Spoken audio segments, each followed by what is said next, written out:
सुपात्र तया आठविता महापुण्यराशी नमस्कार माझा श्री सद्गुरु ज्ञानेश्वरासी रामकृष्ण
वाहे माऊलीचे चित्त, वाहे माऊलीचे चित्त, वाहे माऊलीचे चित्त, वाहे पोराचे हित, वाहे माऊलीचे चित्त, वाहे माऊलीचे चित्त, वाहे माऊलीचे चित्त, वाहे माऊलीचे चित्त, वाहे माऊलीचे चित्त, वाहे माऊलीचे चित्त, वाहे पोराचे हित, वाहे माऊलीचे चित्त, वाहे माऊलीचे चित्त, वाहे माऊलीचे चित्त. ऐसी कळवळ्याची जाते, ऐसी कळवळ्याची जाते, ऐसी कळवळ्याची जाते, ऐसी कळवळ्याची जाते, करीला भाविना प्रीती, करीला भाविना प्रीती, करीला भाविना प्रीती. ऐसी कळवळ्याची जाते, करीला भाविन प्रीती, करीला भाविन प्रीती, करीला भाविन प्रीती. पोटी भार वाहे त्याचे सर्वस्व ही साहे, त्याचे सर्वस्व ही साहे, त्याचे सर्वस्व ही साहे. कोटी भार वाहे त्याचे सर्व स्वहित साहे, त्याचे सर्व स्वहित साहे, त्याचे सर्व स्वहित साहे. ऐसी कळवळ्याची जाते, ऐसी कळवळ्याची जाते, ऐसी कळवळ्याची जाते, ऐसी कळवळ्याची जाते, कळवळ्याची जाते, करीला भाविना प्रीती, करीला भाविना प्रीती, करीला भाविना प्रीती. ऐसी कळवळ्याची जाते, करीला भाविन प्रीती, करीला भाविन प्रीती, करीला भाविन प्रीती. तुका मान माझे तुम्हा संतावरी ओझे, तुम्हा संतावरी ओझे, तुम्हा संतावरी ओझे. तुका म्हणे माझे तुम्हा संतावरी होते, तुम्हा संतावरी होते, तुम्हा संतावरी होते. ऐसी कळवळ्याची जाते, ऐसी कळवळ्याची जाते, कळवळ्याची जाते, ऐसी कळवळ्याची ऐसी जाते, कळवळ्याची जाते, करीला भाविना प्रीती, करीला भाविना प्रीती, करीला भाविना ऐसी कळवळ्याची जाते, करीला भाविन प्रीती, करीला भाविन प्रीती, करीला भाविन प्रीती. गोपाल कुमारी, गोपाल कुमारी, गोपाल कुमारी, जय जय गोपाल कुमारी, गोपाल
कलवल्याचे हित वाहे माऊलीचे चित्त किंवा जाणे माऊलीचे चित्त ऐसी कलवल्याची जाती करीला भाविना प्रीती पोटी भार वाहे त्याचे सर्वस्वही साहे ऐसी कलवल्याची जाती करीला भाविना प्रीती तुका म्हणे माझे तुम्हा संतावरी ओझे ऐसी कलवल्याची जाती करीला भाविन प्रीती समचरण सरोजम सांद्रणी लाभुदाभम जगन निहत पाणी मंडन मंडनानाम तरुण तुलसी माला कंधरम कंदनेत्रम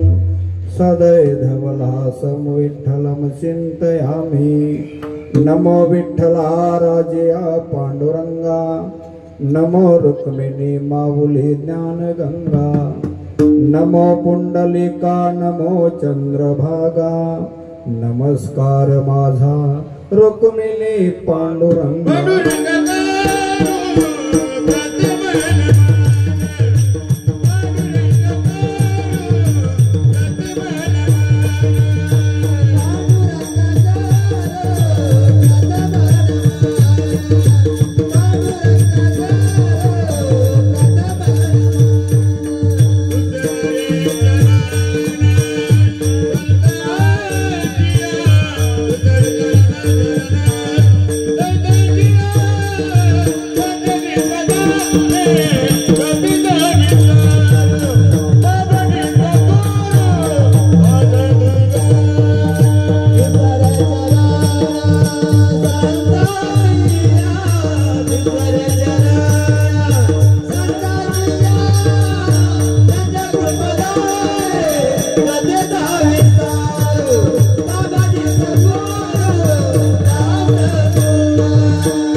करुणाकरा दयाला तुमचा अनुग्रह लादल पवन झालो चराचरी मी कला कुसरे काहीच नेने बोलत वचने अति भाविका एका जनार्दनी तुमचा दास त्याची आस पुरवावी प्रथम नमन कर गणनाथा उमाशंकराचे सुता चरणावरी ठेवून माथा साष्टांगी आता दंडवत दुसरी वंदो सारजाची चतुर्णाची आत्मजा वाक्सिद्धी पावीच्या सहजा तिच्या चरणावजा दंडवत आता नमो देव ब्राह्मण ज्यांचे पुण्य पावन प्रसन्न होते श्रोते जन तया नमन माझ दंडवत आता नमो साधू सज्जन नित्य हृदय हरीचे ध्यान विठ्ठल नाव उच्चारिती जन तया नमन माझ दंडवत आता नमो रंगभूमिका कीर्तने उभे होती लोका ताल मृदंग श्रोते देखा तया नमन माझ दंडवत ऐसे नमन करुणी सकला हरी कथा बोले बोबड्या बोला अज्ञान म्हणून आपुल्या बाला चालवी सकला नामा म्हणे विठ्ठल विठ्ठल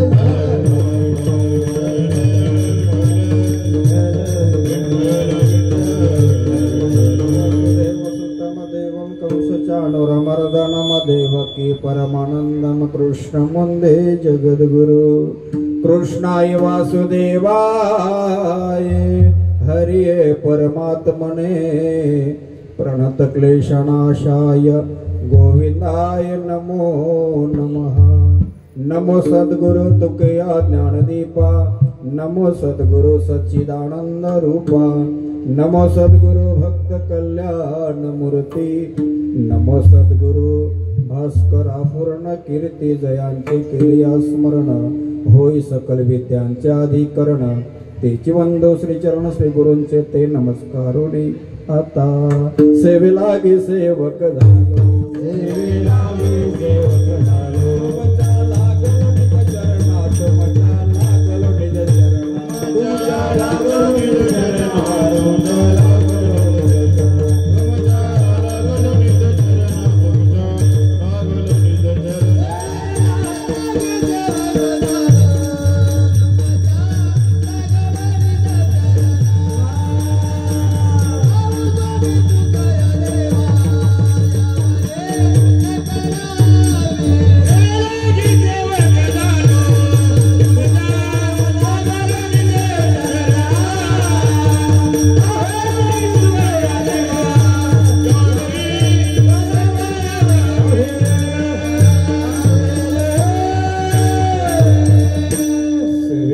सेवक झालो तुमच्या लागलो निज चरणा आहो स्वामी तुके या देवा यावरी न करावा अभेर लेकुराचे हित वाहे माऊलीचे चित्त ऐसे कलवल्याची जाती करीला भाविन प्रीती प्रस्तुत प्राप्त प्रसंगी कीर्तन रूपी सेवेकरिता निवडलेला अभंग संत श्रेष्ठ शिरोमणी देहोचे श्रीमान श्रीमंत वराग्याचे मुकुडमणी जगद्गुरु तुकोबा यांचा आहे. या अभंगाद्वारे जगद्गुरु तुकोबा म्हणतात लेकुराचे हित वाहे माऊलीचे चित्त ऐसी कलवल्याची जाती करी लाभाविन प्रीती. तुकोबा म्हणतात जशी आई लाभाची अपेक्षा न करता प्रेम करते आपल्या लेकरावर आणि 9 महिन्याचा बाल आपल्या पोटामध्ये घेऊन आणि तो भार सोसते. पोटी भार वाहे त्याचे सर्वस्व हिस आहे. त्याच्या सर्वस्वाचा विचार गर्भामध्ये असल्यापासून ती करत असते. तसा आपला विचार तसा सांभाळ आपली काळजी घेणारे संत आहेत असं तुकोबा सांगतात. तुका म्हणे माझे तुम्हा संतावरी वजे. ही सर्व 3 चरणामध्ये हे म्हणजे त्यांनी दृष्टांत दिलेले आहेत. कोणाचे आईचं सांगितलेलं आहे पण त्यांना सांगून काय द्यायचं आहे. जशी आई आपल्या लेकराचा सांभाळ करते कशाची अपेक्षा न करता माऊली आपला सांभाळ करते तसे आपले संत आपला सांभाळ करतात. तुका म्हणे माझे तुम्हा संतावरी ओझे म्हणजे संतावर जबाबदारी टाकणं असा या अभंगाचा भावार्थ आपल्या समोर मांडलेला आहे. या अभंगावर चिंतन मांडण्यापूर्वी थोडासा परिहार देणं गरजेचं आहे. आज आपल्या गावातील इहलोकीची यात्रा संपून परलोकीला गेलेल्या मातोश्री कमलाबाई केसरीनाथ पाटील इहलोकीची यात्रा त्यांची संपली. परलोकाला गमन झाला. आज त्यांचा सर्व परिवार आपला त्यांची मुलं आहेत.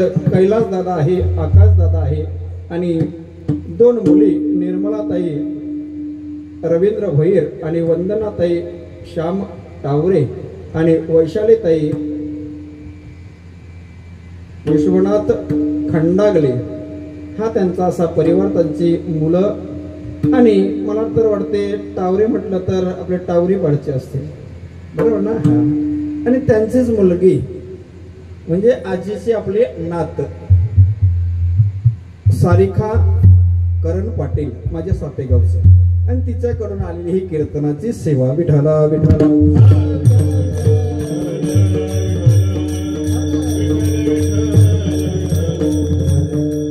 अनेक कीर्तन आपल्या डुंगे गावामध्ये झालेले आहेत परंतु या अभंगावर या चिंतन मांडलेलं नाही. हा अनेक अभंग निवडलेले आहेत, अनेक कीर्तन झालेले आहेत पण विचार करावा लागतो का तर श्रोते वर्ग तेच असतात. मग जर का तोच अभंग आला कदाचित तर मग लोक म्हणतात चर्चा करतात त्याला तेवढाच येत असेल नाही का एकाच अभंगावर. हा पण 25,000 50,000 घेऊन जातात ना ते अभंग वेगळा निवडतात पण चिंतन एकच असतं. विठ्ठल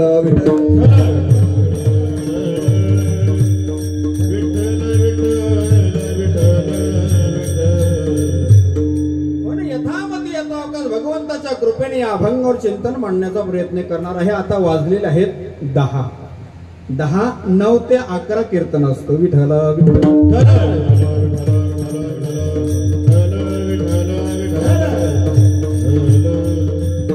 आपला सांभाळ करणारी आपली आई आहे आणि मग आपली चिंता आई गर्भामध्ये असल्यापासून सुरुवात करते तर लहानाचा मोठा होईपर्यंत सांभाळ करते. लग्न झाला का मग ती दुर्लक्ष करते का तर आता लेकराची जबाबदारी आहे आईचा सांभाळ करणं. विठ्ठला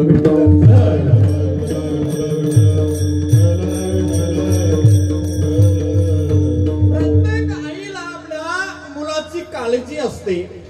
प्रत्येक आईला म्हटलं तर मग सावतार आई असेल तर सावतार आईला असते का काळजी. हो 2 जर आया असतील तर सख्खी आई जेवढा प्रेम करते सावतार आई करते का. हो काही ठिकाणी सावताराया जास्ती प्रेम करतात आणि लेकरांना त्या जास्ती आवडते वाटतं. माझ्या गावामध्ये मला पाहायला मिळते. याच्या 2 आया आहेत. सावतार आईवर जास्ती प्रेम करतात काही मुलं, जन्मदात्या आईवर प्रेम करत नाही. का तर तिला मुलं बाळ झाली नाही म्हणून माझ्या बापाने दुसरी आई केली. बरोबर आहे. मग तिला मुलाचा प्रेम मिळाला नाही म्हणून ती मुलं तो प्रेम देत असतात. विठ्ठल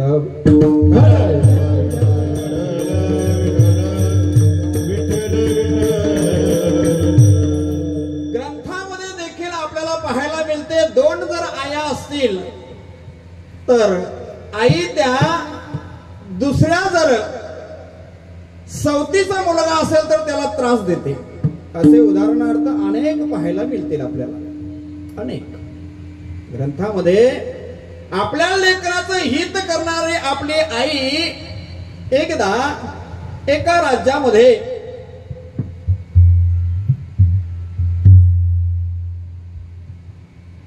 सुनीती आणि सुरुची ह्या 2 पत्न्या एका राजाच्या. आपलं चिंतन पहिल्या चरणावर चालू झालं. हा टाइमपास करणार नाही, तुमचं वेळ फुकट जाणार नाही. विठ्ठल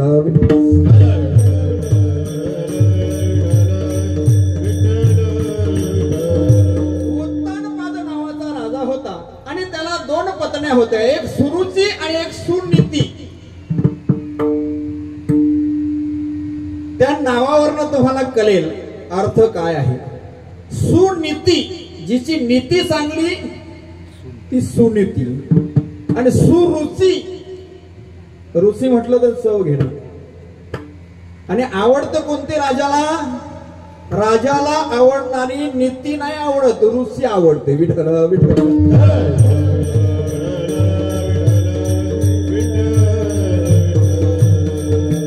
सुरुचीवर जास्ती प्रेम करायचा. सुनीती आवडत नव्हती. काही लोकांना नीती आवडत नाही. जो नीतिवान राजा आहे, नीतिवान व्यक्ती आहे, तो माणूस आवडत नाही. आणि एक दिवशी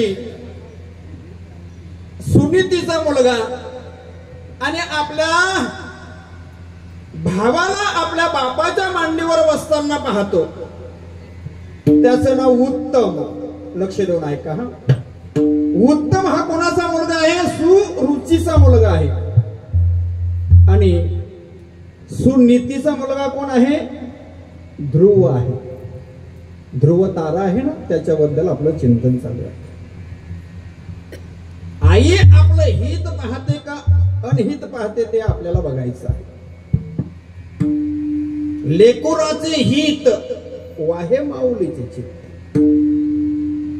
त्या उत्तमला पाहिल्यानंतर ह्याने विचार केला, अरे आपला दादा आपल्या बाबाच्या मांडीवर बसलेला आहे आणि मग मी सुद्धा बसायला गेलं पाहिजे, माझा सुद्धा अधिकार आहे, माझा बाप आहे.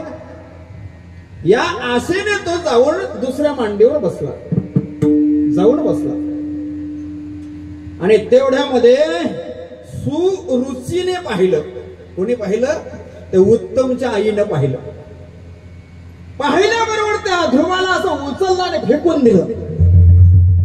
खरचटलं हो अंगाला त्याच्या. लहान लेकरू होतं. रडायला लागला. म्हणू लागला, आई का मला फेकून दिलं हो? माझा बाप आहे ना. ती म्हणते, तुझा बाप जरी असला तरी तुला त्या मांडीवर बसू देणार नाही. माझ्या उत्तमचा अधिकार आहे त्या मांडीवर, तुझा नाही. का नाही? माझाच बाप आहे ना.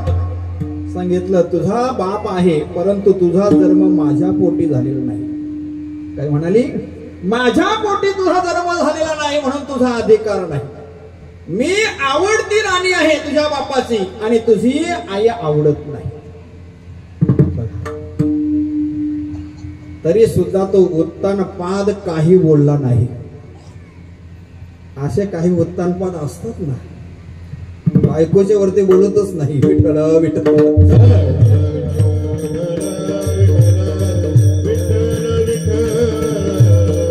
तो तिच्या अधीन झाला होता तिच्या, म्हणून तो वरती बोलत नव्हता. रुची घेत होता. तो आवडती राणी होती. मग तुला जर ती मांडी पाहिजे असेल तर तुला माझ्या पोटी जन्म घ्यावा लागेल, नाहीतर मी तुला त्या मांडीवर बसू देणार नाही. रडत रडत निघाला. घरी गेला. खरचटला होता, रक्त निघाला होता. आणि सुनीतीला सांगितलं, आई मला लागलं पहा ना. रडायला लागला. बाला कुठे गेलास होताच तू पडायला? कोणाशी भांडण झाली का तुझी? सांगितलं, आई नाही ग. मग मला आईने फेकून दिलं हो, मांडीवर बसलो होतो मी बाबाच्या. आई सांग ना, माझा बाप आहे ना तो? म्हणाले हो. आईलाच माहित असतो मुलगा कोणाचा आहे. माझाच आहे ना बाप? म्हणाले हा तुझाच आहे. मला का हकलून दिलं हो मांडीवरनं? आईने फेकून दिलं तरी सुद्धा बाप काही बोलला नाही. तेव्हा आई सुनीती म्हणाली, बाल तुझा बाप तिच्या अधीन झालेला आहे. मग आई मला मांडीवर बसायचं आहे बापाच्या. आई म्हणते, बाळा तू ती नाशिवंत मांडी का मागतो रे लेका? अरे तो राजा माझा पती जरी असला तरी तो मरणार आहे. हा देह कसा आहे? हा देह नाशिवंत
नाशिवंत आहे. हा देह नाशिवंत. हा तर आई सुद्धा त्या लेकराला सांगते, बाला तो देह नाशिवंत आहे. नाशिवंत देह जाणार सकल. हा देह जाणार आहे बाळा. तुला जर जागाच पाहिजे असेल ना, अशी जागा माग का त्या जागेवरनं कोणी उठवणार नाही. हे सांगणारी कोण आहे? आई आहे. आणि त्या लेकराला ती आई म्हणते, बाळा तुला चांगली जागा देईल, पण कोण देईल? आता इथे जर न्याय करायला गेलो आपण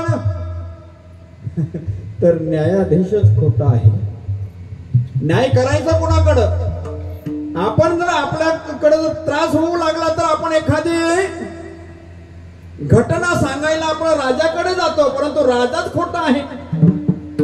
राजा जर अपराधी असेल तर सांगायचं कोणाला? आता ज्या घटना घडलेल्या आहेत, डोंबिवलीचे 3 मेले, 26 पैकी 3 आपल्या डोंबिवलीचे आहेत.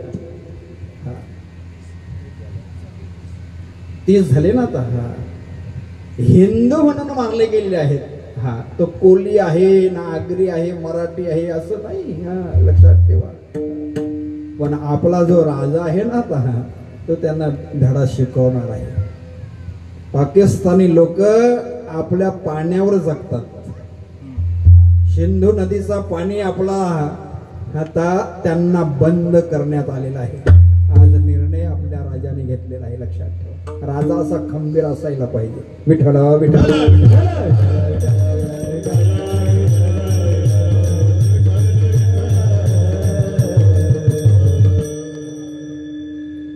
काही लोक म्हणतील, महाराज तुम्ही बीजेपीचे आहेत का? आम्ही पक्षांतर करत नाही. जो धर्माचा सांभाळ करतो तो माझा आहे. विठ्ठल विठ्ठल.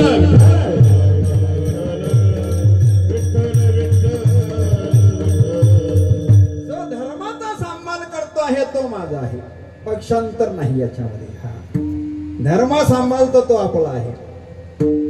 मग राजाकडे गेला तर त्याच्याकडे कंप्लेंट काहीतरी आपण सांगावी लागते, परंतु आपला बापच राजा आहे.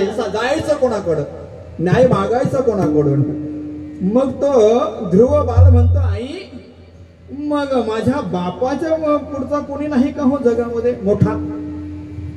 मग आईने सांगितलं, बाला या सर्वांचा मोठा बाप आहे तो देव आहे. मग तो बाल म्हणतो, आई देव कुठे राहतो ग? मग देव तुला तसा मिळणार नाही लेका. काही लोक म्हणतात देवच नाही, काही असे म्हणणारे आहेत ना, काही म्हणतात देवच नाही. आता एक तर कीर्तनात म्हणाला महाराज देवच नसतो, देव दिसतच नाही, असतो का देव? अरे पण तो देव बाजारचा भाजीपाला आहे का तुला भेटायला? मनी नाही भाव म्हणे देवा मला पाव, मनी नाही भाव म्हणे देवा मला पाव. देव अशाने पावायचा नाही रे, देव अशाने पावायचा नाही रे. देव बाजारचा भाजीपाला नाही रे, देव बाजारचा भाजीपाला नाही रे. मनी नाही भाव म्हणे देवा मला पाव. देव का आशाने पावणार आहे का? एक कीर्तन ऐकून अरे बाबा, तू जर परमार्थच केला नाही, देवाचं चिंतनच केलं नाही तर देवाची प्राप्ती कशी होईल? तो म्हणतो देवच नसतो. आणि कीर्तन झाल्यावर गेलो त्याच्याच घरी. मग कीर्तन झालं आणि त्याच्या घरीच गेलो. देव त्याला दाखवून द्यायचं होतं. तो म्हणतो देव नसतो महाराज. खरंच का? चल मग तुझ्या घरी येतो. घरी गेल्यानंतर मग त्याला सांगितलं, बाबा काय महाराज तुम्ही चहा घेणार का दूध? अरे आम्ही दूध घेतो. मग मिळेल का दूध? अरे दूध काय माझ्या घरामध्ये खूपच आहे. त्याने मग भरूनच दूध आणलं. मग भरून मग तो दूध पाहून मी त्याच्यामध्ये बघायला लागलो. त्याला देव दाखवायचं होतं मला. बघायला लागलो. मग त्याच्यामध्ये बोट घातलं, त्या मगामध्ये बघायला लागलो. तो व्यक्ती माझ्याकडे पाहून तो म्हणतो, महाराज डोक्यातून गेलेला आहे. दूध हा पिण्याकरिता दिलेला आहे आणि त्याच्यामध्ये काय पाहतो? बोट घालून पाहतो. आणि नंतर मी काय केलं माहिती आहे तुम्हाला? बोट नाही, डायरेक्ट हात त्याच्यामध्ये टाकला, त्या मगामध्ये. आणि तो मग पाहू लागला. तो म्हणतो खरंच महाराज डोक्यातून गेला. आणि मग विचारू लागला मला, महाराज त्या दुधामध्ये तुम्ही काय पाहता? मी त्याला सांगितलं, त्या दुधामध्ये लोक म्हणतात लोणी राहतो, तूप ते पाहतो. मग तो म्हणतो, महाराज तुम्ही बोट घातलं आणि हात घालून पाहिलं तरी सुद्धा तो लोणी तुम्हाला बघायला मिळणार नाही. म्हणून का? दुधात नसतो का? म्हणून असतो, पण त्याची प्रक्रिया करावी लागते. म्हणजे काय करावं लागतं? दूध कढवावं लागतं, त्याच्यामध्ये विरजण टाकावं लागतं, मग त्याचं घुसलन करावं लागतं. मग घुसलन केल्यानंतर तो लोणी कढवावं लागतो. कढवल्यानंतर मग त्याच्यातून तो तूप निघतो. सांगितलं, बापरे, दुधातून तूप लोणी काढायचं असेल तर एवढी कामगिरी करावं लागते. मग त्याला सांगितलं, का रे, दुधातून तूप जर लोणी काढावं लागतो तर काय करावं लागतं? एवढी प्रक्रिया करावी लागते. मग तुला देव तसा मिळेल का रे? मंथोनी नवनीता तैसे घे आनंदा, मंथोनी नवनीता तैसे घे आनंदा, मंथोनी नवनीता तैसे घे आनंदा, मंथोनी नवनीता तैसे घे आनंदा. परसोनी मार्ग,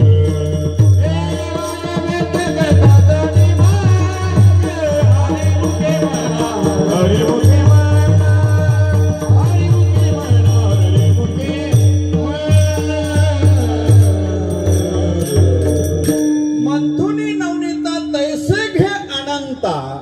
वाया व्यर्थ कथा सांडी मार्ग.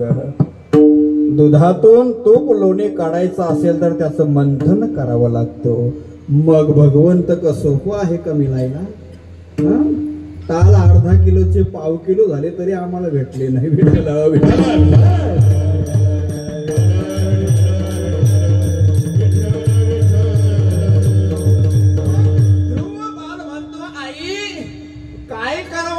देवाची प्राप्ती करण्याकरिता मला त्या मांडीवर बसायचं आहे. मग मला मांडी नको, मग देव तुला जो पद देईल ना तिथून तुला कोणी हिलवणार नाही, उठवणार नाही, अशी जागा देव देईल तुला. मग मिळेल का देव? म्हणाला नामचिंतन केल्यानंतर देव मिळतो. तपश्चर्या केली, लहान लेकरू अरण्यामध्ये गेला, नारायणाचं चिंतन केलं, देव प्राप्त केलं. प्राप्त झाल्यानंतर त्याला अशी जागा दिली. कोणती जागा दिली हो? अडकती बाळ बसवेला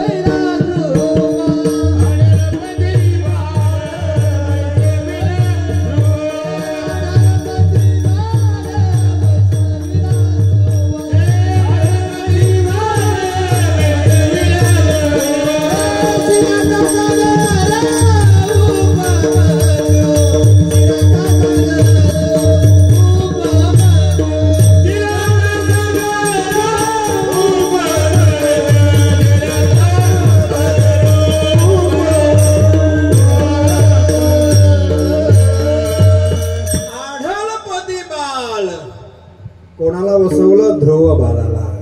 हा, त्याने अपेक्षा कोणती केली होती? बापाची मांडी. परंतु हे हित पाहणारी फक्त एकमेव आपली आहे, ते आई आहे. आणि तेच अभंगाचं प्रथम लेकुराज हित, लेकुराज हित, लेकुराज हित, लेकुराज हित, लेकुराज हित, लेकुराज हित, लेकुराज हित,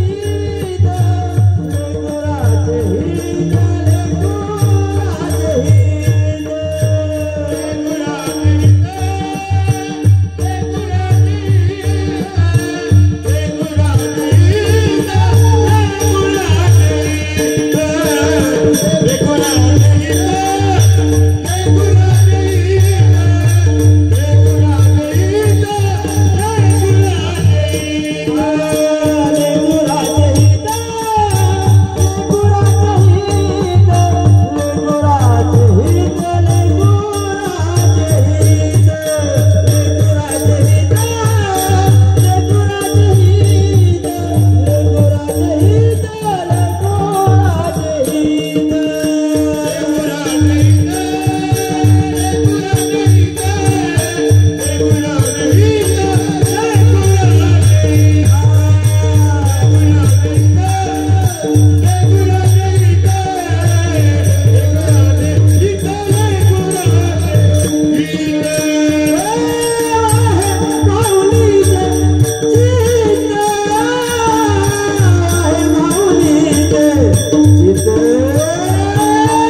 जगद्गुरु तुकोबर म्हणतात, लेकुराचं हित वाहे माऊलीचे चित्त. लेकराचं हित कशामध्ये आहे ह्याची काळजी घेणारी एकमेव आई आहे, आपली माऊली आहे. मा म्हटलं तर मानवता, उ म्हटलं तर उदारता, ली म्हटलं तर लीनता, तिन्ही मिळून आहे ती माऊली. विठ्ठल विठ्ठल.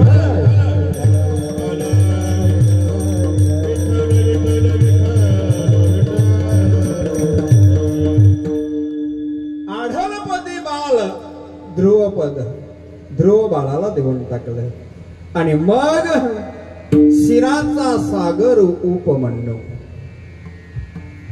उपमन्यू बाल हा सुद्धा लहानच. म्हातारपणे देवाची प्राप्ती होत नाही, लक्षात ठेवा. जोपर्यंत अंगामध्ये ताकद आहे तोपर्यंत पंढरीच्या वाऱ्या करा. रेणुकाताई बरोबर ना? पंढरीच्या वाऱ्या करा. आणि एकदा की तुम्ही म्हातारे झाले का पुन्हा मग लोक म्हणतील कशाला त्रास द्यायला येतो गाडीत बसायला, नाही का? ते विजय दादा असं म्हणतात, गाडीत नका बसो, खाली बसा. राजू भाऊ नाही गाडी का?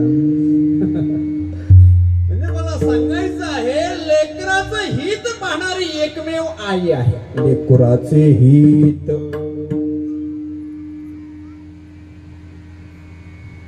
लहान बालक उपमन्यू बाल. आणि एकदा श्रीमंताच्या मुलांमध्ये तो खेळायला गेला. गरीबाची मुलं श्रीमंताच्या मुलात सुद्धा खेळायला जातात. आणि त्या श्रीमंताच्या घरामध्ये केसर टाकलेलं दूध मिळालं त्या बाळाला पिण्याकरिता. आता मी विचारलं, हिला केसर टाकलेलं आहे का? आमच्या सोनूला विचारलं राजेंद्रच्या घरी. मला वाटलं का सेवई टाकलेलं आहे त्याच्यामध्ये, आज उपवास आहे आमचा.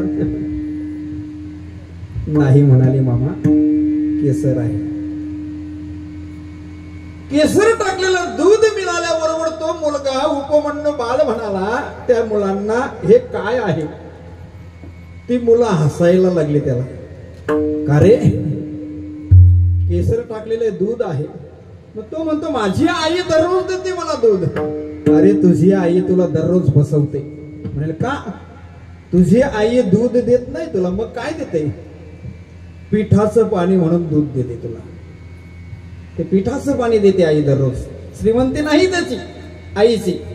मग पिठाचं पाणी दररोज पितो तो, दूध नाही पिते, हे खरं दूध आहे. ती मुलं हसायला लागली त्याला. आणि लहान अंतःकरण दुखावलं त्याचं. तसाच निघाला घरी. घरी निघाल्याबरोबर आईने नेहमीप्रमाणे ग्लासभर पाणी घेतलं, त्याच्यामध्ये 2 चमचे पीठ मिळवलं आणि देऊन टाकलं. सांगितलं, घे बाळा दूध. याला खऱ्या दुधाची ओळख झाली होती. तो म्हणतो, आई मला तू दररोज फसवते, मी आज फसणार नाही. म्हणजे का? खऱ्या दुधाची ओळख मला झालेली आहे. मग आई सुद्धा खंबीर होती, उसने आणणारी नव्हती. आई म्हणते, लेका दूध आणण्याकरिता माझ्याकडे पैसे नाही, मी गरीब आहे. मग मी तुला काय दूध आणू देणार नाही. मग आई मला दूध पाहिजे, कोण देईल मला दूध? तेव्हा सांगितलं आईने. लहान अंतःकरण होता. आई म्हणाली, बाळा या जगाचा बाप आहे ना, तो सर्व काही देतो. तो दानशूर आहे. विटेवरी ज्याची पाऊले समान तोची एक दानशूर दाता. तो दानशूर देव आहे. जे मागलं ते मिळणार आहे तुला. तुला दूधच काय, जे मागसेल ते मिळेल. मग आई, देव कुठे राहतो? लहान बालक आहे. आईने सांगितलं त्याला त्याचं चिंतन करावं लागतं. मग मी जातो ना आई. नारायणाचं चिंतन केल्यानंतर भगवंताची प्राप्ती होईल. नारदाने उपकार केले, त्याच्यावर मंत्र दिला. आणि मग तो चिंतन करत असताना फल खाऊन चिंतन करायला लागला. 1 महिनाभर फल खाल्ली, अन्न खाल्लं नाही. फल खाऊन सुद्धा देवाची प्राप्ती होत नाही. मग पाला खाऊन देवाची तपश्चर्या करू लागला. सुकलेलं पालं खाऊन 3 महिने. मग नंतर खाणं पिणं बंद केलं, पाण्यावरच राहिला. तरी सुद्धा देवाची प्राप्ती झाली नाही. पाणीही बंद करून टाकलं. मग तरी सुद्धा देव मिळत नाही. नारद गेले तिथे. त्याला विचारलं. नारद महर्षींना सांगितलं, देव काय येत नाही? सांगितलं आता तुला शेवटचा पर्याय सांगतो, म्हणजे काय करावं लागेल. हवा रोक, श्वास घेतो ना आपण, हे रोखण्याकरिता त्याला सांगितलं नारदाने. आणि हवा बंद केली. हवा बंद केल्याबरोबर सर्वच देव म्हणाले आता तो मरेल, देवा जा. आणि देव समोर उभे राहिले. 5.5 महिन्यामध्ये त्या बाळाला देव प्राप्त झाला. 5.5 महिन्यामध्ये. पण तपश्चर्या तशी केली बाबा. आपण एकादशी सोडत म्हणजे लंगडी करतो. बरेच बोह जेवले असतील आता अर्धे, नाही का? तशाने देव भेटेल का आपल्याला? विठ्ठला विठ्ठला.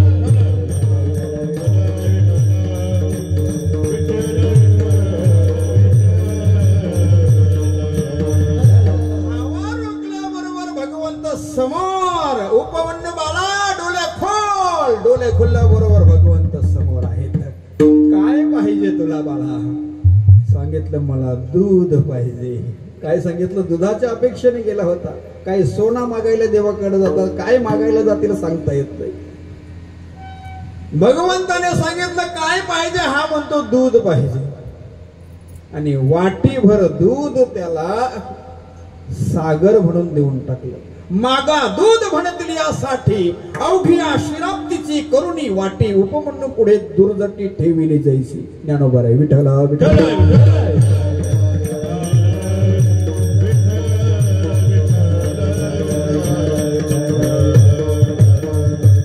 आईने त्याचं हित पाहिलं. लेकुराचे हित वाहे माऊलीचे चित्त. मुलाचं हित कसं होईल हे विचार करणारी एकमेव आपली आई आहे. हा, काही लोक आपला वापर करतात, हो, आपला विचार करत नाही. ते फक्त दाखवतात माझं खूप प्रेम आहे तुझ्यावर. काही प्रेम नसतो. निरपेक्ष सेवा करणारी फक्त एकमेव आपली आई आहे, आपल्यावर प्रेम करणार. लेकुराचे हित वाहे माऊलीचे चित्त. किती मुलांच्या आणि कल्याणाचे विचार करणाऱ्या आया आहेत त्या कितीतरी मला सांगता येते. भक्त प्रल्हादाच्या घरामध्ये तिघांना मारण्याकरिता 3 अवतार देवाला घ्यावे लागले. लक्षात घ्या, म्हणजे किती मारामारी करणारे, मोठा भाईगिरी करणारा घराणा असेल, किती मोठी भाईगिरी असेल त्यांची. हिरण्यकश्यपाला मारण्याकरिता नृसिंह अवतार घ्यावा लागला. त्याच्या भावाला मारण्याकरिता वराह अवतार घ्यावा लागला, हिरण्याक्षला मारण्याकरिता. आणि त्यांच्या नातवाला बलिराजाला पाताला घालण्याकरिता वामन असा अवतार. म्हणजे 3 अवतार त्या घराण्याकरिता. विठ्ठला विठ्ठला.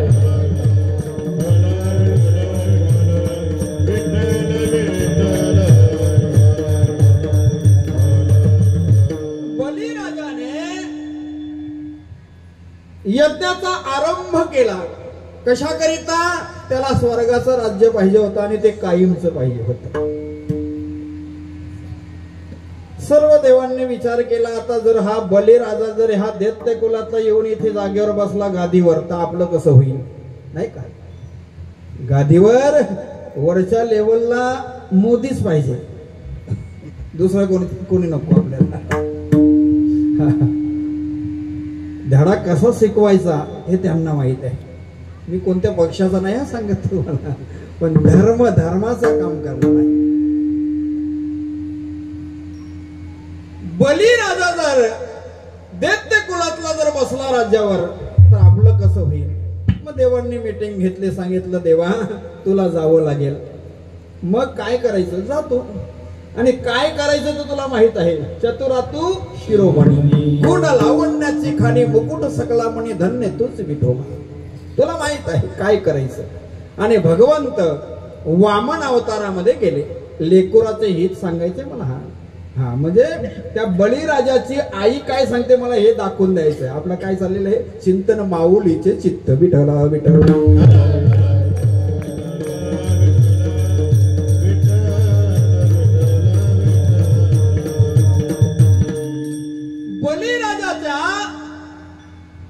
दानासी वामन अवतारामध्ये, बटुक अवतारामध्ये भगवान विष्णू जातात आणि ते सांगतात का मला 3 पावलं जमीन पाहिजे. तेवढ्यामध्ये शुक्राचार्य म्हणतात बली तू उठून जाऊ नको, यज्ञाचं काम चालू आहे ना, कशाला उठून जातो? म्हणतो नाही, जो आपल्या दाराशी आलेला आहे त्याला आपण काही ना काही दिलं पाहिजे. मुलगा कसा असायला पाहिजे आपल्या पोटी? एकतर शूर असायला पाहिजे, एकतर दानशूर असायला पाहिजे, एकतर भक्त असायला पाहिजे. जननी जने सो भक्त जने, या दाता या शूर, नहीं तो जननी वांज भली, क्या खोये गांडूर. विठ्ठल विठ्ठल.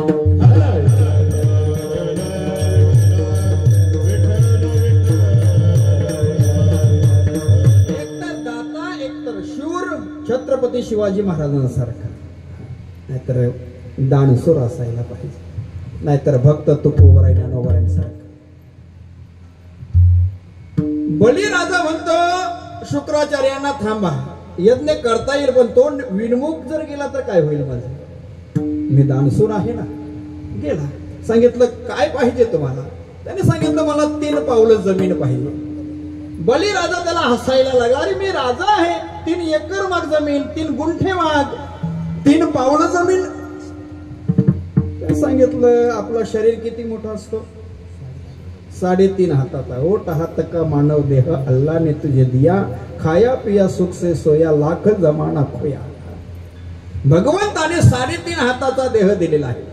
मग मला झोपण्याकरिता काय 3.5 हाताची जागा भरपूर, 3 हाताची 3 पावलाची जागा भरपूर होईल. मला 3 पावलं जमीन पाहिजे. शुक्राचार्यांनी त्यांना ओळखलं, वामन भगवंताला, हा विष्णू आहे. मग त्या बलिराजाच्या कानानं सांगायला लागला, तू याला नाही म्हण, विष्णू आहे तो. बलिराजाला या गोष्टीचा आनंद झाला. भगवंत स्वतः मागण्याकरिता आलेला आहे. शुक्राचार्य आडवा येतो आपला गुरु असताना. मग तो बलिराजा आपल्या आईला विचारायला गेला. मुलांना लक्षात घ्या, कीर्तन ऐकताना, आपला जर बाप मेला असेल तर कोणताही कार्य करताना आपल्या आईला विचारायचं, आईला विचारून काम करायचं. कारण माझे वडील गेले तेव्हा मी लहान होतो 6वीला. आईला विचारायचं तेव्हाच तो काम करायचं, मग कोणताही काम असू द्या. आई सांगायची लेका तो काम नको करू, मग तो काम सोडायचा, लगेच डिलीट. विठ्ठल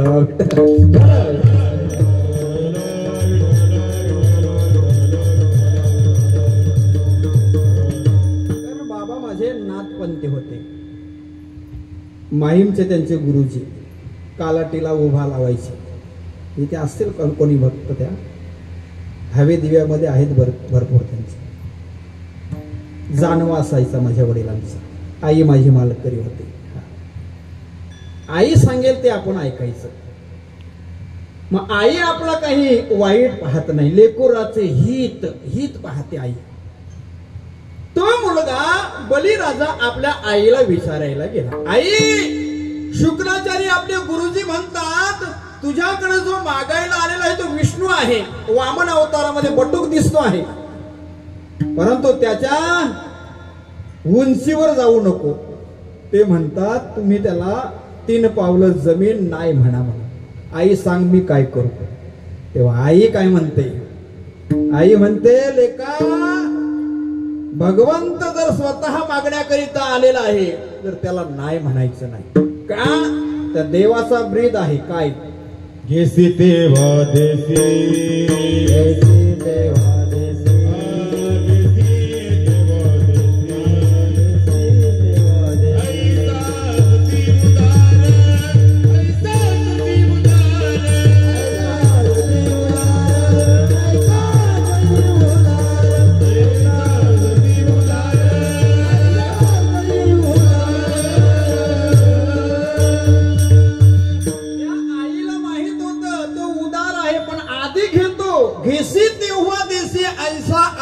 उदार. सिंधी बांधली होती द्रौपदीने, किती साड्या देऊन टाकल्या देवाने. एक मुठभर फक्त पोहे सुदामाचे, पूर्ण गाव सोन्याचा देऊन टाकला. आधी घेतो आणि नंतर देतो. विठ्ठल विठ्ठल.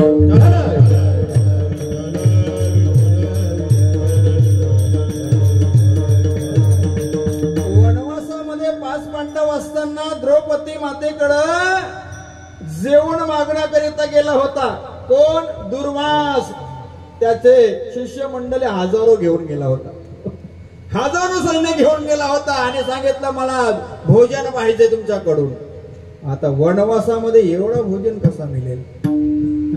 परंतु द्वारकेचा राणा आधी काय घेतो देव? आधी घेतो नंतर देतो.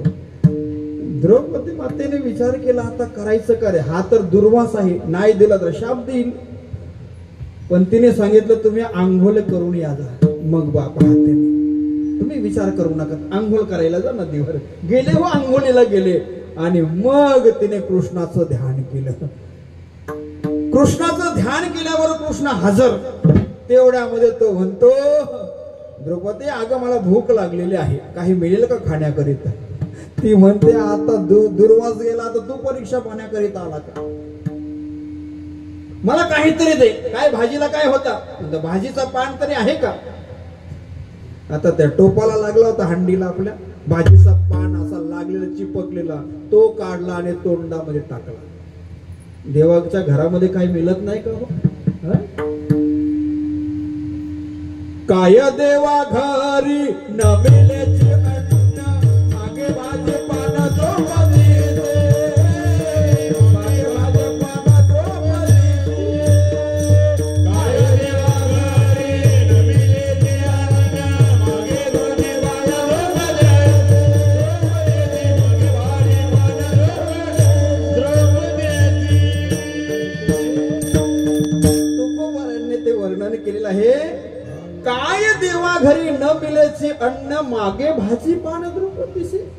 देवाच्या घरामध्ये का अन्न मिळत नाही का? भाजीचं पान मागितलं आणि तो तोंडामध्ये टाकला आणि दुर्वासांचं पोट भरलं. ढेकर दिले तसेच निघून गेले. आधी देव घेतो नंतर देतो. भाजीचा पानच भक्त देवाने घेतला, पण किती जणांचं पोट भरलं लक्षात ठेवा. हा मग त्या बलिराजाच्या आईला माहित होतं देव आधी घेतो नंतर देतो. तुझी जर 3 पावलं जमीन देवाने घेतली ना बली, तर तुला काय देऊन टाकेल सांगता येत नाही. ती आई काय म्हणते ती पहा.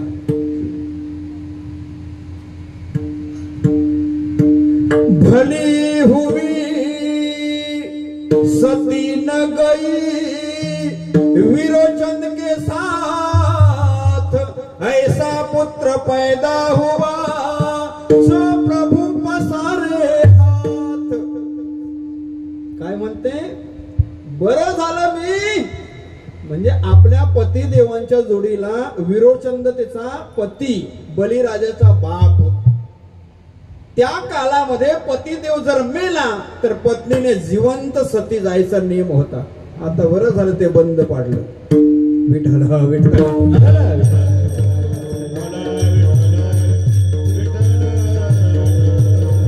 पतिदेवांच्या जोडीला जिवंत आपण उडी घ्यायची पती मेल्यानंतर, असा नियम होता पूर्वीचा.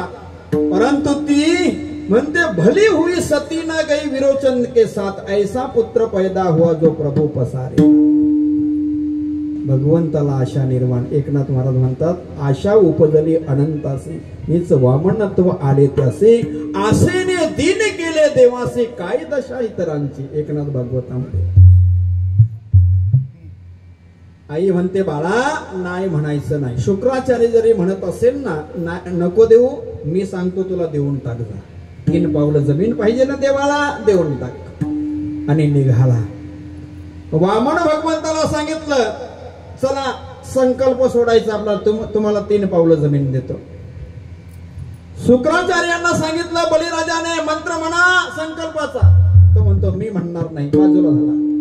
बाजूला झाला निघून गेला. पण निघून गेला नव्हता तो.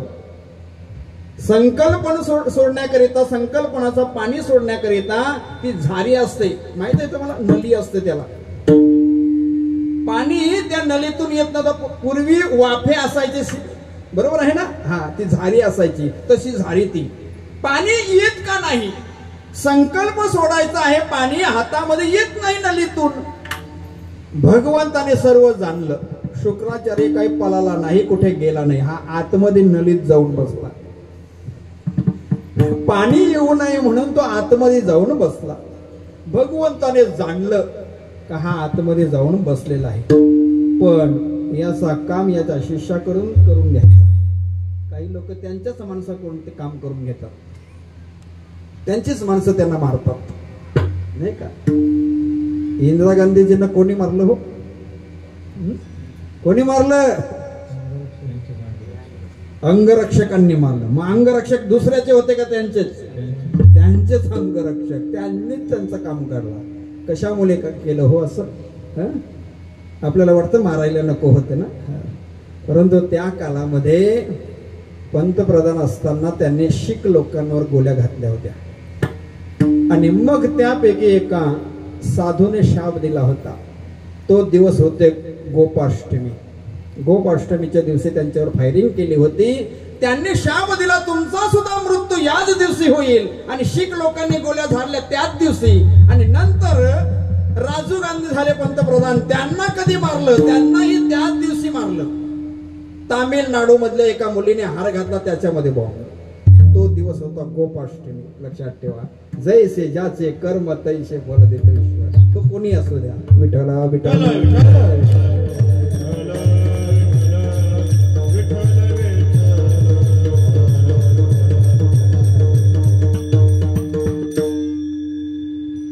शुक्राचार्य त्याच्यामध्ये आहेत. आता आपण त्याला हात लावायचा नाही, त्यांच्याकडूनच काटा काढायचा. मग त्याच्या शिष्याला सांगितलं, बली, अरे संकल्पना करता पाणी येत नाही, नल्लीमध्ये काहीतरी अडकलेलं दिसतो. भगवंताने जाणलं होतं आतमध्ये कोण आहे. खाली दर्भाची काडी उचलायला सांगितली. दर्भाची काडी उचल आणि त्या नलीमध्ये घाल. बलीने उचलली काडी आणि नलीमध्ये घातली. नलीमध्ये घातल्याबरोबर काय प्रकार घडला?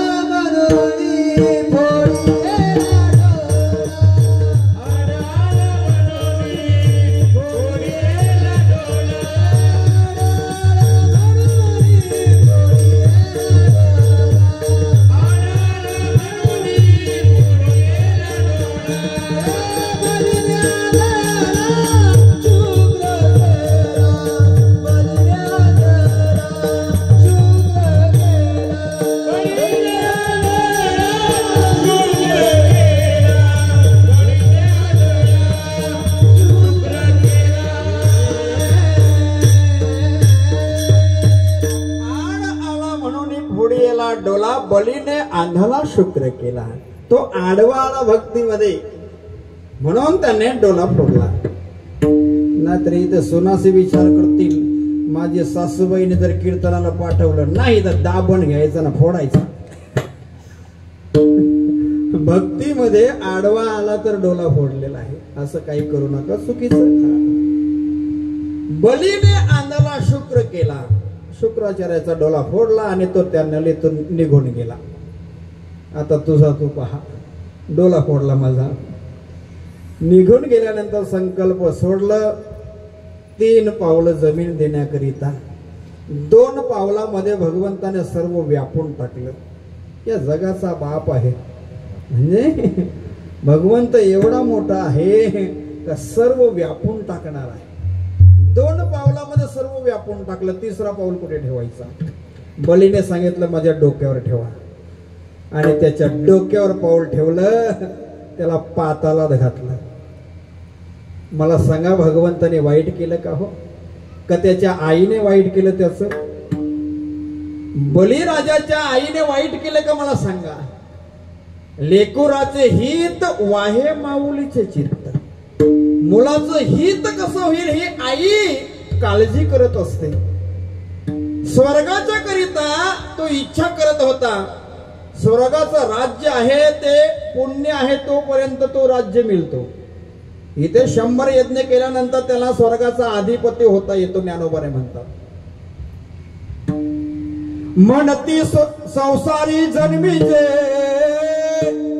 यज्ञाधिक कर्मे कीजे, मग स्वर्ग सुख भोगीचे मनोहर. ज्ञानोबा म्हणतात, यज्ञ केल्यानंतर त्याला स्वर्गाचा अधिपती होता येतो, पण तो कायमचा नाही मिळत बाबा. पुढे म्हणतात ज्ञानोबा आहे, मग दया पुण्याची पाऊटी सरे, सवेची इंद्रपणाची ओटी उतरे, येऊ लागती माघारी मृत्यू लोका. ज्ञानोबा म्हणतात पुण्य संपल्यानंतर त्याला पुन्हा या मृत्यू लोकामध्ये यावं लागतं. म्हणजे ते कायमच मिळत नाही. आईने त्याला नाही म्हणाले नाही तू देऊन टाक, त्याला पाताळातलं राज्य कायमच देऊन टाकलं. लक्षात ठेवा, ही बदलीची जागा नाही बलीची, ही कायमची जागा. आणि तिथे जाऊन भगवंत द्वारपाल झाले. द्वारपाल बली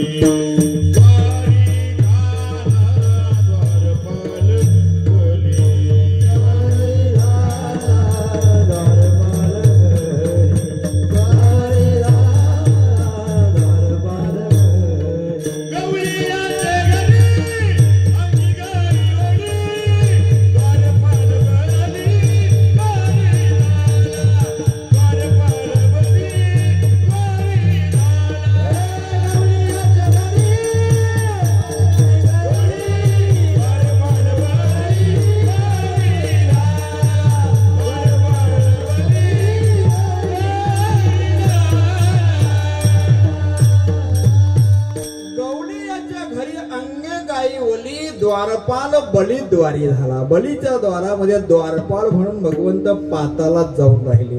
लक्षात ठेवा, म्हणून हे हित पाहणारी आहे ती फक्त एकमेव आपली माऊली आहे. हा लेकुराचे हित वाहे माऊलीचे चित्त, वाहे माऊलीचे चित्त. लेकुराचे हित पाहणारी एकमेव आपली आई आहे आणि तिलाच आपला कळवला आहे. ऐसी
जाती करी लाभाविन प्रीती.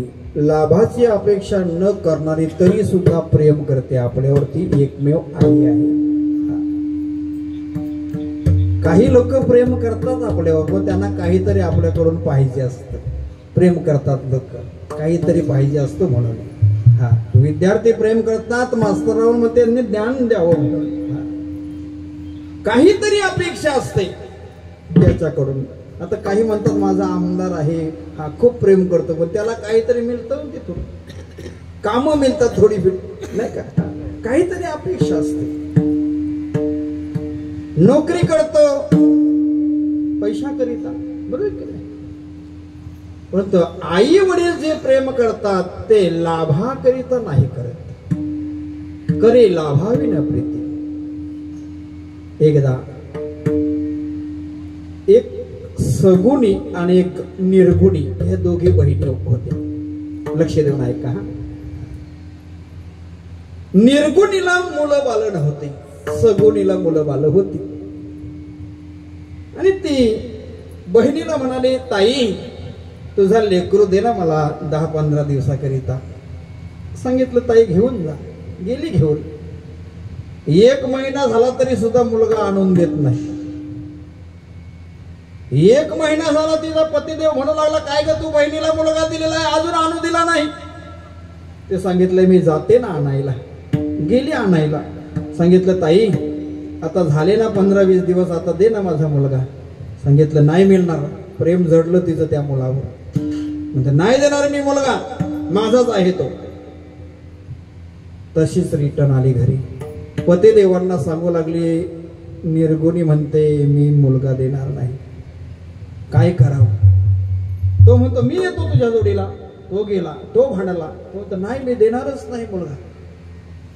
मग तो दोघे विचार करू लागले. त्याच्यामध्ये एक त्याचा मित्र त्याच्या घरी आला. सांगितलं का रे का नाराज आहे. सांगितलं माझा मुलगा हिची बहीण घेऊन गेली आणि मुलगा देत नाही, काय करावं. तुमचा आपला राजा आहे ना, चला आपण न्याय करण्याकरिता जाऊ घेऊन. आणि गेले. न्याय करण्याकरिता गेले. राजाला सांगितलं राजे साहेब माझा मुलगा ही बाई देत नाही. आवाज बरोबर. तेवढ्यामध्ये ती म्हणते नाही माझाच मुलगा आहे. मग त्यांना सांगितलं उद्या तुम्ही याच्याकरिता तुझ्या बाजूने 2 माणसं तरी पाहिजेत.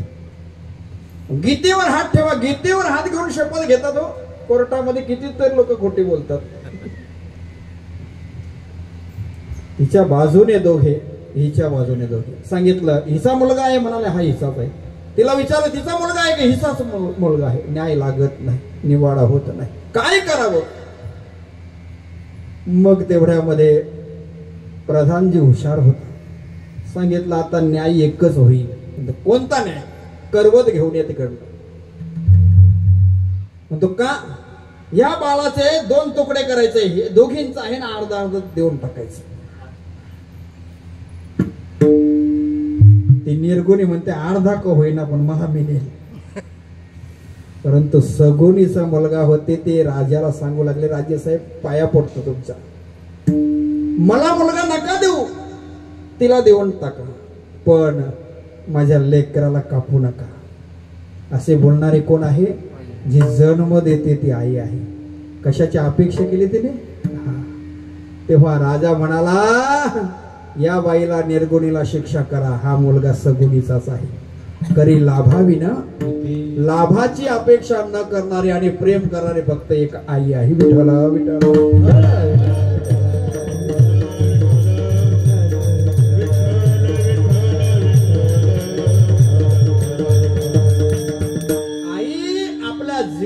विचार कधी करत नाही, परंतु आपल्या लेकराचा विचार करते. आपल्या पोटामध्ये तो भार वाढवते तरी सुद्धा ती त्याच्या सर्वस्वाचा विचार करते. पोटी भार वाहे, पोटी भार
ज्ञानोबारे म्हणतात पोटी भार वाहे त्याचे सर्वस्व हिस आहे.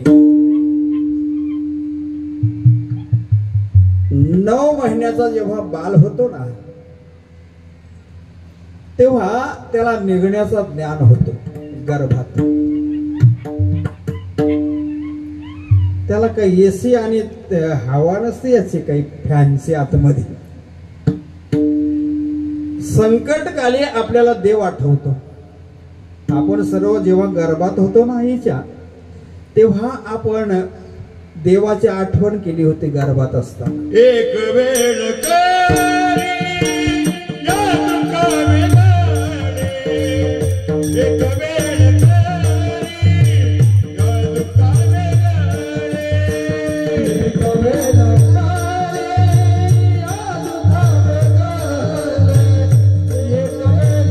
या तुका वेगाडे.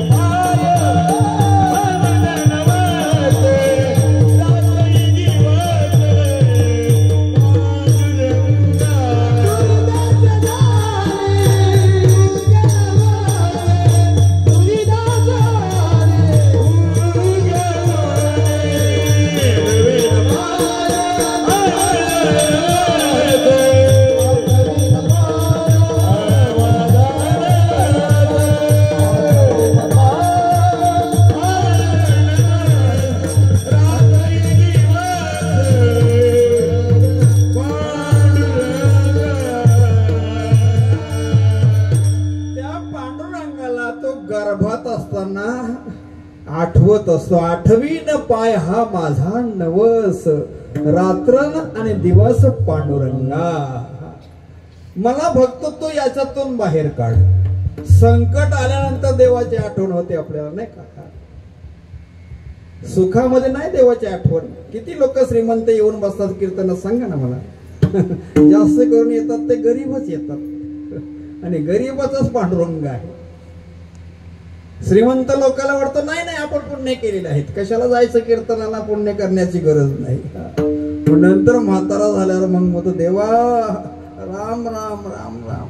तेव्हा लांब लांब शब्द निघतात मुखातून. तेव्हा दात पडलेले असतात ना. दात आहेत तोपर्यंत राम म्हणता येईल, दात पडल्यानंतर लांब. तेव्हा राम म्हणतो तू आता माझ्यापासून लांब. विठ्ठल विठ्ठल.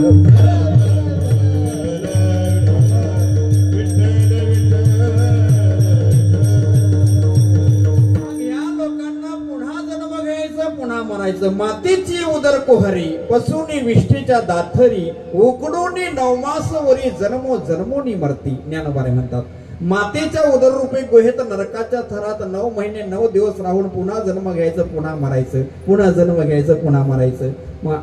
माणसाच्या गर्भामध्ये जाऊ असं नाही. कुत्र्याच्या, मांजराच्या, गाढवाच्या, सगळ्यांच्या, डुकराच्या, माशाच्या देखील. 84 लक्ष योनी 4 खानी 3 गुणी हे फिरून माणसाचा देह. शेवटची पाळी तो हा मनुष्य जन्म चुकली वर्म फेरा पाडे. याच देही ओळखी करा आत्माराम संसार सुगम भोगू नका. संसारी असावे असोनी नसावे चिंतन करावे बेलोबेला. गर्भात असताना आपण आठवण करतो त्या देवाची आणि बाहेर निघल्यावर केव्हा केव्हा रडतो नाही का. कोहम कोहम कधी दिलं होतं मी वचन. तो म्हणतं गर्भात असताना. म्हणतं नाही नाही. खोटं बोलण्याची सुरुवात तेव्हापासून. अजून देवाला विसरलेला आहे आणि मग त्याला पुन्हा माणसाचा जन्म देव देत नाही. तुला माणूस बनवला पण तो एकही कीर्तन ऐकलं नाही. वडघर मधले नाही का सप्त्याचे झाले, रातीचे झाले, उत्तर कार्याचे झाले, एकही कीर्तन ऐकलं नाही. मग ते फटका मारिती तोडीती जोडीती निष्ठूर यमाच्या किंकर बहुसार. आशी पत्र तरुवर खैराचे इंगल निघतील ज्वाला तेल पाकी तप्त भूमीवर चालविती पायी अग्निस्तंभी बाई कवटालविती. या शिक्षा दिल्या जातात. विठ्ठला विठ्ठला.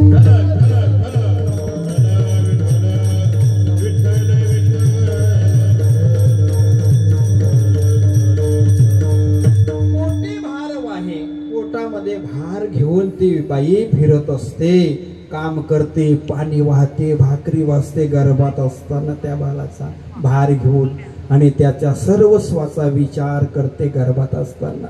तिखट खाल्लं तर माझ्या बालाला त्रास होईल, त्याचा सर्वस्वाचा विचार करणारी एकमेव आई आहे.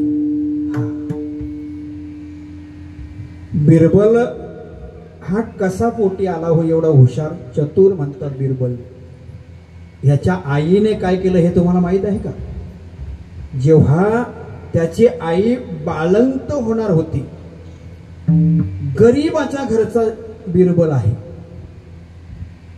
त्याची आई जेव्हा गर्भवती होती, 9 महिने 9 दिवस गेले, प्रसूतीची वेळ जवळ आली आणि बाळंतपण करण्याकरिता कोणी नव्हती त्या गावामध्ये, सुईण म्हातारी कोणी नव्हती. आणि तेवढ्यामध्ये तिची एक नणंद होती लहान, तिला सांगितलं जा कोणी आहे का बघून ये. ती फिरून आली सर्व गाव, एकही कोणी मिळाला नाही, कारण गरीबाच्या घरी लोक जास्ती जात नाही, श्रीमंत असं तर तिथे गर्दी घालतात. कोणी गेला नाही, कोणी मिळाला नाही. सांगितलं आता काय करावं. तेवढ्यामध्ये त्या मुलीला एक साधू महाराज एका झाडाखाली बसलेला दिसला आणि सर्व हकीकत त्या मुलीने लहान त्या साधूला सांगितलं. तिला फार वेदना होतात आमच्या वहिनीला, काय करावं, काहीतरी आहे का तुमच्याकडं, औषध आहे का, काही अंगार आहे का, काय आहे का. तेव्हा तो साधू महाराज काय म्हणाला असेल त्या मुलीला, सांगितलं हा अंगारा मी देतो लावण्याकरिता, पण आताची जी वेल आहे ना, प्रसूतीची वेल, या वेळेमध्ये जर त्याचा जन्म झाला तर तो दरिद्री जन्माला येईल, त्याला कोणतीच अक्कल नसेल, हा वेल फार कठीण आहे. आणि जर का एक प्रहर तुझी वहिनी जर प्रसूत होण्याची थांबली, एक प्रहर म्हटलं तर 3 तास, जर तिने वेदना सहन केल्या, 3 तासाच्या नंतर जर जन्माला बाळाला घातलं तर सर्वात बुद्धिमान मुलगा जन्माला येईल तुझ्या वहिनीच्या पोटी, असं कोणी सांगितलं? साधूने सांगितलं. सांगितल्याबरोबर तशीच मुलगी आली, तो अंगारा घेतला आणि सर्व हकीकत त्या वहिनीला, त्या नणंद होती ना, तिने सांगितलं. साधू महाराज असे बोललेले आहेत, पण तुला कसा मुलगा पाहिजे, दरिद्री पाहिजे का, अज्ञानी पाहिजे का? सांगितलं नाही, मला महाज्ञानी मुलगा, चतुर पाहिजे. मग त्याच्याकरिता 3 तास तुला त्रास सहन करावा लागेल. मग त्या आईने, त्या बाईने गर्भामध्ये असणाऱ्या त्या मुलाच्या करिता तिने काय केलं असेल, पोटी भार वाहे. जसे मुलं एका डोक्यावर आणि उभे राहतात, उलटे पाय करतात, पाय वरती डोका खालती, असे ती बाई 3 तास वेदना सहन करत होती. आणि 3 तासानंतर तिने जन्माला घातलं. तो कोण निघाला तिच्या पोटी? बिरबल. बिरबलासारखा हुशार मुलाला जन्माला घालणारी ती एकमेव आई आहे.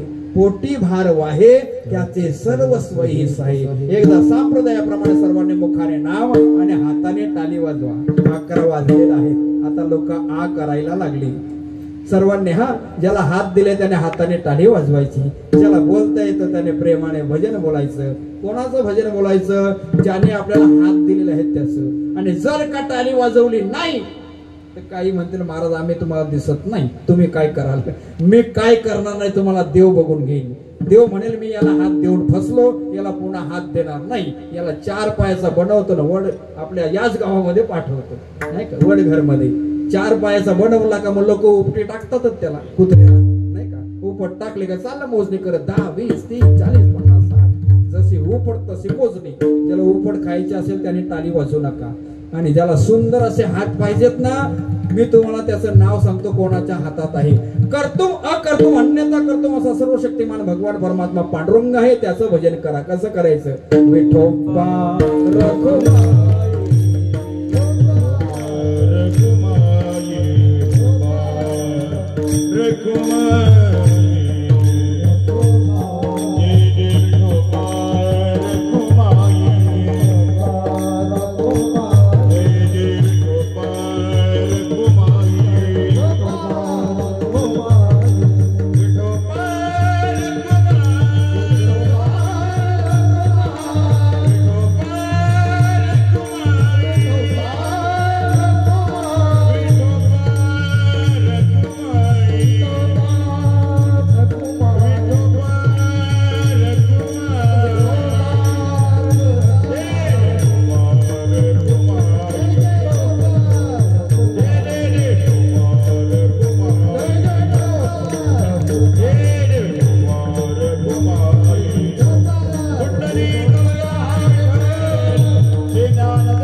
तुका म्हणे माझे तुका म्हणे माझे तुका म्हणे माझे तुका म्हणे तुका म्हणे माझे तुका म्हणे माझे तुका म्हणे माझे तुका म्हणे माझे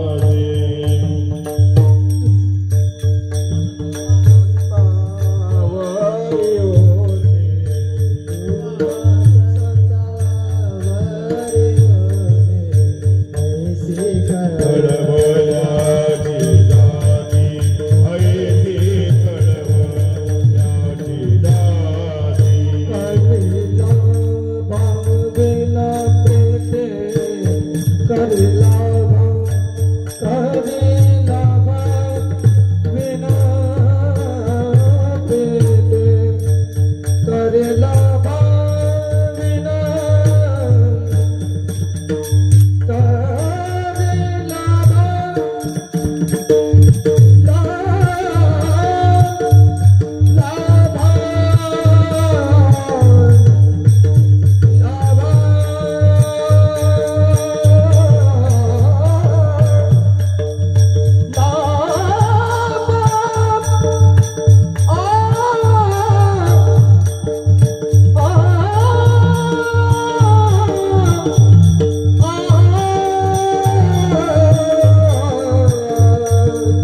अभंगाच्या शेवटच्या चरणात म्हणतात तुका म्हणे माझे तुम्हा संतावरी ओझे. म्हणजे संतावर जबाबदारी टाकतात. जसे आई आपल्या लेकराची जबाबदारी घेते ना, शेवटला ते संतांना सांगतात. जसे आईने जबाबदारी घेतली, गर्भामध्ये असताना त्याचा विचार केला, त्याचा लहान असताना त्याचा विचार केला, गर्भात असताना विचार केला, माझ्या मुलाचा कल्याण व्हावा, पण आपली भेवंडीच होते. कल्याणाचा विचार करणारी एकमेव आई आहे आणि आपले संत आहेत. लक्षात ठेवा, संत हे जबाबदारी स्वीकारतात आणि आपला कल्याण कसा होईल. बुडते हे जन न देखवे डोला येतो कलवला म्हणून. संताला इह लोकांमध्ये येण्याची गरज काहीच नव्हती, पण आपल्याकरिता ते येतात. आम्ही वैकुंठवासी आलो याच कारणासी, बोलिले जे ऋषी साच भावे वर्ताया, झाडू संतांचे मारक आडराने. म्हणजे लक्षात ठेवा, ही जबाबदारी संत घेतात, आपल्याकरिता त्यांचं आहे. म्हणून हे 3 दृष्टांत आईच दिलेलं आहेत आणि शेवटला संताचं नाव घेतलेलं आहे या तुकोबरायांनी. या अभंगाचा भावार्थ आपल्या समोर मांडलेला आहे. आता 11:15 वाजलेला आहेत. आता ज्या संतांनी आपल्याला मार्ग दाखवलं त्यांचं एक वेळ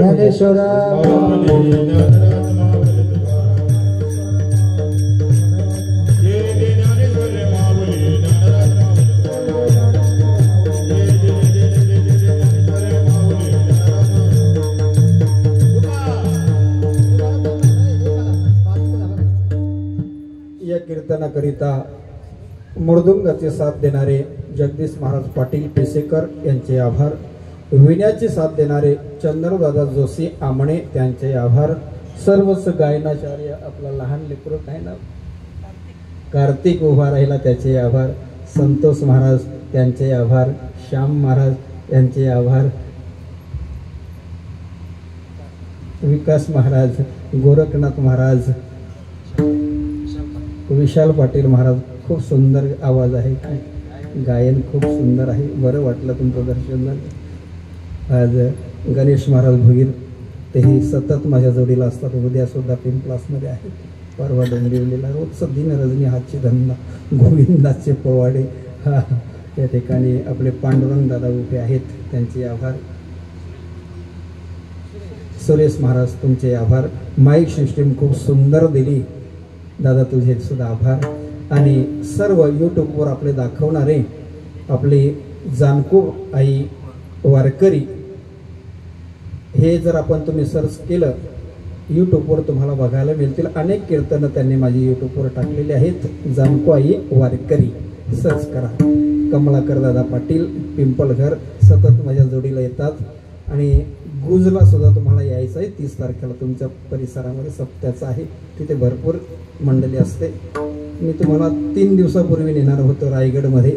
हजारो लोक तिथे कीर्तनाला होती. कुलीची हे कुलदेवी केली ठावी संतांनी. यूट्यूबवर वेगवेगळे कीर्तनं टाकायला मिळाली तर मलाही आनंद वाटतो. या ठिकाणी तुमचे देखील आभार. या खाली बसून कीर्तन ऐकलं तुमचं सर्वांचा आभार. खुर्चीमध्ये बसून कीर्तन ऐकलं नाही का, त्यांचे सर्वांचे आभार मानतो. आणि काही तिकडे बाजूला कालोखामध्ये आहेत म्हणजे अंधारामध्ये, त्यांचे देखील आभार. कीर्तन ऐकतात याला महत्त्व द्यायचं आहे का. या ठिकाणी सर्वच आपण एक जीवाची माणसं आहोत.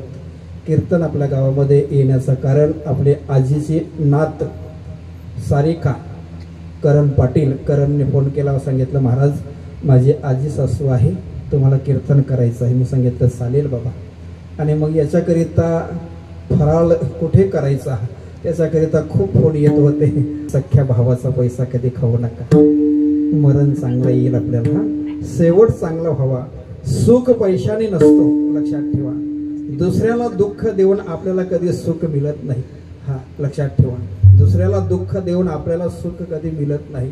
दुसऱ्याला सुख दिल्याने आपल्याला सुख मिळत असतो, समाधान मिळत असतो. आईने खूप परमार्थ केलेला आहे. आई जरी मालकरी नसेल पण तिने खूप वाऱ्या केलेल्या आहेत पंढरीच्या. हा म्हणून तिचा तेज आहे तो गेलेला नाही. चेहऱ्यावरचा तेज आईचा गेला नाही. हा परमार्थाचा तेज असतो लक्षात ठेवा. परमार्थाचा तेज. हा जसा कारेला आहे तो पिकल्यानंतर गोड होतो तसा कडू असतो. तसा माणसामध्ये सुद्धा वाईट गुण जर गेला तर तो सुद्धा पिकल्यानंतर पिकली या सेंद कडू पण गेले तैसे आम्हा केले पांडुरंगे. हा सेंदाड पिकावा लागतो परमार्थामध्ये. किती वाऱ्या केल्या याला महत्व नाही, कशा केल्या याला महत्व आहे. हा तिथे जाऊन जर तुम्ही राजकारण करत असेल वारीमध्ये, काही लोक खूप राजकारण करतात. आता तर मला माहित झालं का महाराज तुम्हाला आमंत्रण यावर्षी आहे का नाही माहित नाही म्हणतात दिंडीचा. अरे असं आहे का. पहा जसे भगवान श्रीकृष्ण एक वचनी, भगवान श्रीकृष्ण 11.5 वर्ष भक्त कुठे राहिले गोकुलामध्ये. जेव्हा ते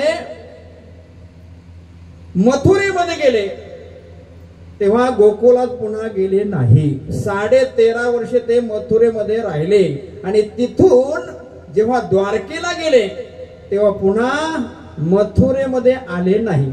इकडे 11.5 तिकडे 13.5 आणि तिकडे 100, 125 वर्ष भगवंत राहिले भगवान श्रीकृष्ण, पुन्हा गेले नाही. तसा मी सुद्धा आहे. एकदा दिंडी सोडली का पुन्हा तिथे पाय टेकत नाही, असा माझा नियम आहे. हा काही लोकांना वाटतं का महाराज दिंड्या बदलतो नाही. काही लोकांचे विचार वेगवेगळे असतात. काही लोक उगाच नावं ठेवत बसतात. काहींना स्वार्थ पाहिजे असतो, काहींना काहीतरी स्वार्थाकरिता करत असतात. म्हणून काही लोकांना वाटतं का खेळ आहे महाराज. खेळ नाही, परमार्थाचा खेळ समजायचा नाही. एकदा निघाले का पुन्हा तिथे मी जातच नाही. सर्वांना माहित आहे माझ्या परिसरामध्ये लोक आहेत त्यांना महाराज का निघतात आणि का जात नाही याला कारण आहे. मला ते खोटेपण सहन होत नाही. पैशाचा कधी खोटेपणा कधी केला नाही. हा मरेपर्यंत करणार सुद्धा नाही. का तर माझ्या गावचे खूप पैसे माझ्या अकाउंटवर जमा असते. तो 25-25 लाख रुपये लोक टाकतात अकाउंटवर, मंदिराचे पैसे. माझ्या गावातल्या मुली इथे आहेत, हा सांगतील तुम्हाला. हा विश्वास आहे गावाचा पूर्ण लक्षात ठेवा. नाहीतर भाव सुद्धा 5,000 टाकणार नाही तुझ्या अकाउंटवर तर 25 लाख कोण टाकेल का.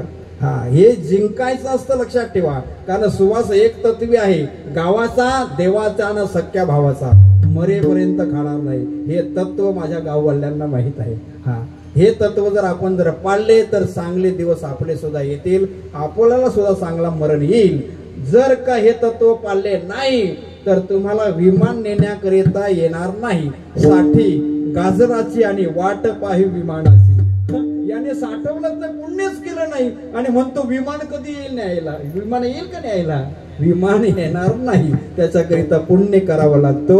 आपल्या आईने कमलाबाईने खूप परमार्थ केला म्हणून त्यांच्याकरिता एवढी गर्दी. सर्व परमार्थिक लोक इथे उपस्थित आहेत. आई ती आई असते. आई म्हटलं तर वासराची गाय असते. आई म्हटलं तर दुधावरती साई. धावती धावती एक कविता म्हणतो आईवर. हा मारून वासराले वाटती जवा गाय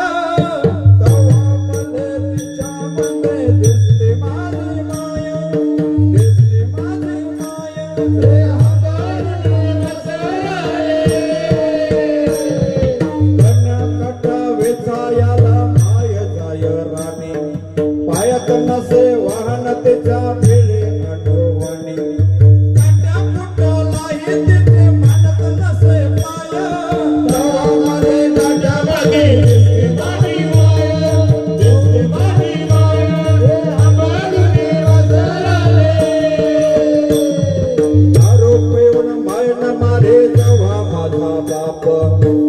थर कापे अन लागे तिला थाप कसायाच्या दावणीला बांधली जशी गाय तवा मले दायामध्ये दिसते बाणी गाय दिसते बाणी गाय